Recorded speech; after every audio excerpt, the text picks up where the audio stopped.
ಶಿವಮೊಗ್ಗ ಜಿಲ್ಲೆಯ ಭದ್ರಾವತಿಯ ಆಕಾಶವಾಣಿ ಕೇಂದ್ರ 60 ವರ್ಷಗಳನ್ನು ಪೂರೈಸಿರುವ ಹಿನ್ನೆಲೆಯಲ್ಲಿ ವಜ್ರ ಮಹೋತ್ಸವ ಕಾರ್ಯಕ್ರಮವನ್ನು ಇಂದು ಹಮ್ಮಿಕೊಳ್ಳಲಾಗಿತ್ತು.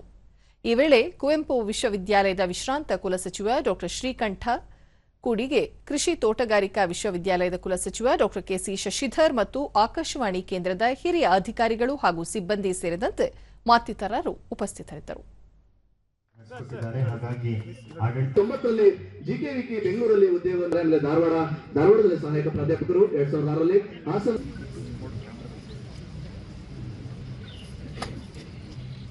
ವೇಟ್ ಮಾಡಿ, ಕಣ್ಮುಚ್ಚಿಕೊಡಿ. ಮುಖ್ಯ ಕಾರಣ ಇನ್ನೊಂದು ವಿಷಯವನ್ನು ಹೇಳಬಹುದು.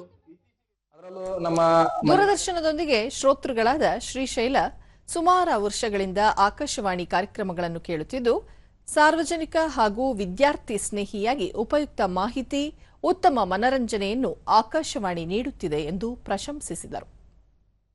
ಎಲ್ಲ ವಿಧದ ವರ್ಗದವರಿಗೆ ಅತ್ಯುತ್ತಮವಾದ ಕಾರ್ಯಕ್ರಮವನ್ನು ಒದಗಿಸ್ತಾ ಇದೆ.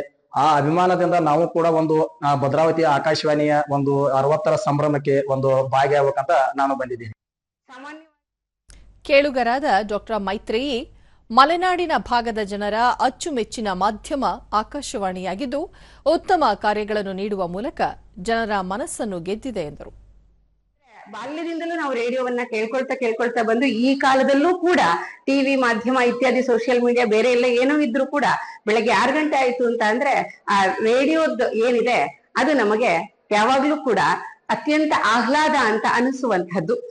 ವರ್ಷದಿಂದ ಉದ್ಘೋಷಕಿ ವಿದ್ಯಾ ಕಾರಂತ್ ಸುಮಾರು ವರ್ಷಗಳಿಂದ ಆಕಾಶವಾಣಿಯಲ್ಲಿ ಸೇವೆ ಸಲ್ಲಿಸುತ್ತಿದ್ದು, ಹೆಚ್ಚಿನ ಕಲಿಕೆಯೊಂದಿಗೆ ಜನರ ಪ್ರೀತಿ ಸಂಪಾದಿಸಲು ಸಾಧ್ಯವಾಗಿದೆ, ಜನರಿಂದ ಉತ್ತಮ ಸ್ಪಂದನೆ ದೊರೆತಿದೆ ಎಂದು ಹೇಳಿದರು. ಎಲ್ಲರಿಗಿಂತ ಹೆಚ್ಚಾಗಿ ನಾನು ಇಲ್ಲಿ ಕೆಲಸ ಮಾಡ್ತಾ ಇದ್ದಾಗ ನನ್ನ ಕಾಲಮಾನದಲ್ಲಿ ಈ ಒಂದು ವಜ್ರ ಮಹೋತ್ಸವ ಆಚರಣೆ ಆಗ್ತಾ ಇದೆಯಲ್ಲ ಅನ್ನೋದೇ ನಂಗೆ ತುಂಬಾ ಸಂತೋಷದ ವಿಷಯ.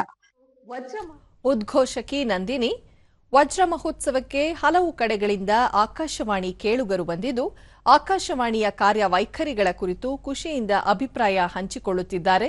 ಪರಸ್ಪರ ಮುಖಾಮುಖಿಯಾಗಿ ಕೇಳುಗರಿಂದ ಉತ್ತಮ ಅಭಿಪ್ರಾಯಗಳನ್ನು ಪಡೆದುಕೊಂಡಿದ್ದು ಸಂತಸ ತಂದಿದೆ ಎಂದು ತಿಳಿಸಿದರು.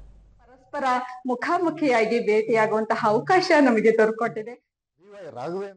ಆಕಾಶವಾಣಿ ಕೇಂದ್ರದ ಅಧಿಕಾರಿ ಎಸ್ಆರ್ ಭಟ್, ಭದ್ರಾವತಿ ಆಕಾಶವಾಣಿ ಕೇಂದ್ರ ತನ್ನ ಸಾಮರ್ಥ್ಯವನ್ನು ವೃದ್ಧಿಸಿಕೊಂಡಿದ್ದು, ಮಲೆನಾಡು, ಬಯಲುಸೀಮೆ ಹಾಗೂ ಮಧ್ಯ ಕರ್ನಾಟಕ ಜನರ ಮನಗೆದ್ದಿದೆ ಎಂದರು.